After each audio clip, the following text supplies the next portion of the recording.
Alrighty ke kusho ukuthi sifike lapha sibe nethongo okuwulibofuzo noma iDNA.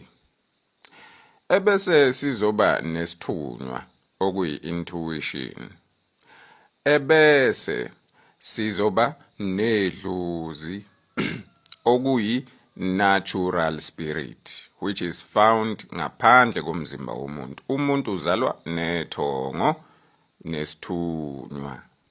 Uyabona, ebese yena ngokungazi ehambe yolanda idlozi ezolifaka emzimbeni ngesimanga sokuthi ufuna ukukwazi ukuqhaqha iziphiwo zakhe, asebenzise iziphiwo zakhe zikamoya, ama-psychic abilities. Ngokwenza njalo bese lifika idlozi licindezela isithunywa.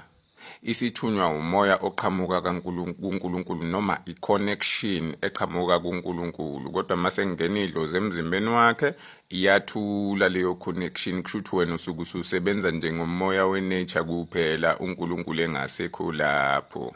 Uyabona, yilowo kumehluko. Yingakho-ke ngiyangihlezi ngithi akumele ngabe sidla amagobongo siqekeza amagobongo ngoba ukudlozomelwa lokhuyana i-hijack, i-spiritual hijack, uyahijackwa. Ingakho kubona ngathi impilo inzima lapha edlozini futhi uyasatshiswa ngoba bayazi ukuthi i-protection yakho ayisekho, ithuli ivalekile leyo kuyisithunywa. Bakusabisa nje bayazi ukuthi vela awuna option, awuna choice. Ayikho into ezokuvikela ngoba lento ekumele ikuvikele ilele. Uyabona.